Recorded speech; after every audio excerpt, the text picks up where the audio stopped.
possession. A miss. Sengun on the ground. Ball is loose. And Curry comes away with it. The Warriors sniffing it down. Curry. Body healed. Body healed for three. Mike Dunleavy has seen his team go on a 12-0 run. A quick burst. 2:25 remaining, and the Warriors' lead is 20. And with that, Golden State is moving on to round two. Welcome to Playoff Central, live in the Bill Querim alongside Dominique Wilkins and Jalen Rose. We got complete post-game coverage coming up right here on NBA TV. That was a bit of an ugly game. You know, as far as Game 7s are concerned, not the most poetic basketball game. Where do you want to start here? Jalen, I'm going to start with you. Where do you want to start? Where was this game won? I want to start with the Warriors. Usually, if you can hold Steph Curry to one basket at halftime, you have a great chance to beat that team. However, Buddy Hield had a historic performance, made 9 threes, 33 points. We saw Jimmy Butler get going late. We saw Draymond Green make defensive plays throughout the game. So I want to make sure I get the Warriors their props. But I can't ignore a 52-win team who outplayed expectations in the Rockets, was a number 2 seed. Just watching Sengun, time and time again, miss layups right underneath the rim. Do weak post-ups and fall-aways with smaller guys against them. And so for Houston, going back to the drawing board, I think what they're going to probably do is start shopping Jalen Green. Because if he has 8 points in a Game 7, what it shows me is that they're still looking for a go-to guy. They have a great young team, but I think they're still looking for what they consider a go-to guy. All right, no question about it. You know, Jalen, I mean, look, you play all year to get to this point in the playoffs where you got to show up. You play all year to be that guy. And he just hasn't had a great playoffs. And you look at their defense, the Rockets. I thought the defense was excellent, but they just couldn't score points. And to your point, they missed bucket after bucket after bucket in the paint. They could not find any offense inside the paint. So it made for a very ugly game. And they couldn't find their offense consistently. So a veteran team, Golden State Warriors, exploited that. And they was able to pull us out. And that's the only thing I feared in this game, that veteran experience would come to the top. And both of you guys were saying, as we're watching this game, even the shots Steph Curry got in that second half, they were difficult shots. They were not easy shots. It should have put them in a position to win this game, because at one point in that third quarter, they were down 3 points. Absolutely. And Pozinski was even giving them good minutes when Steph was struggling. But to your point, the shots that he made initially were well contested, tough shots. Even his reverse layup may have gotten away with a walk, but it's a historic move because it's in the Game 7. But I applaud Steph Curry for staying engaged in the game offensively and not forcing shots when he was struggling. And once he got going, he tried to take over. You and I talked about this earlier and back, is that your great players are the ones who always rise to the top and step up. We knew that Steph Curry wasn't going to be quiet all night long. He's too good. He's too great of a shooter, cagey player that knows how to play the game. So we knew he was going to have a breakout at some point. But when you get a guy like that down, when you get a team down and you can't score, I don't care what he does, it's going to be hard to win that game because you can't find offense. So, but it was Buddy Hield who was the star of the show. He was able to pick up the slack while Steph Curry was going through his struggles, and then all the other teammates started to pick it up. Jimmy Butler started to pick up.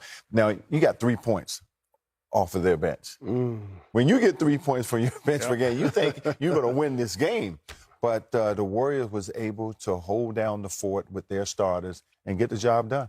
And I guarantee you, in the coach's room right now, while they're celebrating what happened this year, they're really looking at their team and they're saying, like, who can we count on when things get tough?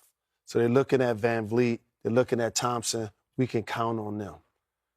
Sengun, he's going to be our anchor down low. I get that. You can't really replace what he's going to bring at that position.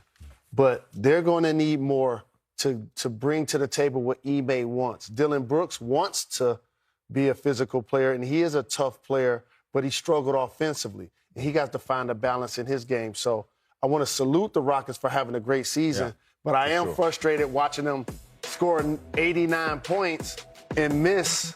And we have to ask Underdog or somebody today. I counted 15 missed layups within the charge circle. And Sengun, You just got to go to the rim and finish. And I know the human highlight film knows that better than anyone. Listen, man, when you're that big and that talented, stop shooting all these floaters. You got to go with a sense of urgency. You got to go up strong because you got the ability to do all that, because what that does is get you to the free throw line as well. If you don't make the shot, you create that contact to get to the line.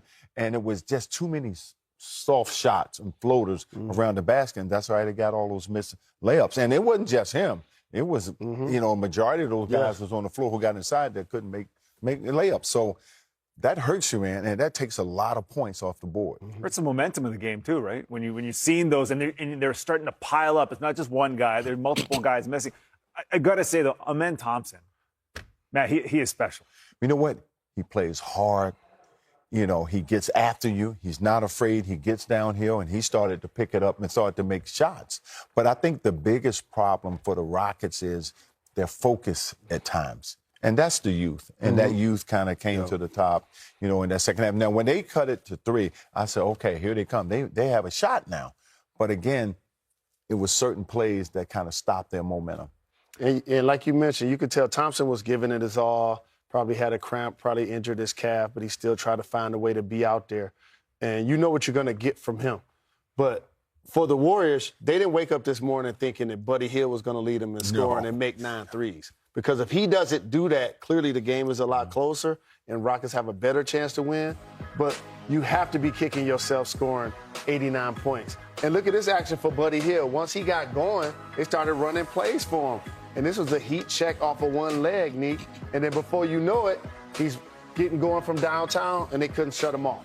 When a great shooter gets hot, it ain't much you can do but try to keep the ball out of his hands. And Steph Curry realized he was gone, so he didn't worry about his offense early. So he was able to hold down the fort. But then you know, classic Steph Curry, he's going to take over in the end. And that's what happened. He just got in attack mode and really put it to the Rockets. The Rockets had no answer for that. But I thought it was a total team effort by the Rockets. You look at Jimmy Butler, you had a quiet 16, but they were big 16. So did Draymond Green, had a big night. He started early, knocking down shots. But collectively, they made it very difficult for the Rockets. And you can see the Rockets, it's one thing to make threes, but it's another thing to do it in flurries like Buddy did throughout the game and like Steph started to do once he got going. You could see those threes going in along with those missed layups, and all of a sudden the shoulder started to slump. The body language ended up being poor. And that's what happens when you're a young team trying to figure it out in this situation that's never gone through it collectively before. Well, nobody really expected Jalen Green to have the type of series that he had. I mean, not the consistency that they had hoped for. So they had to go back to the drawing board and see how they address that situation with him. Yeah, Jalen Green finishing with 8 points in this game, 3 of 8 shooting in 30 minutes. Ime Udoka, he's at the podium right now. Let's listen in to what he has to say about this loss.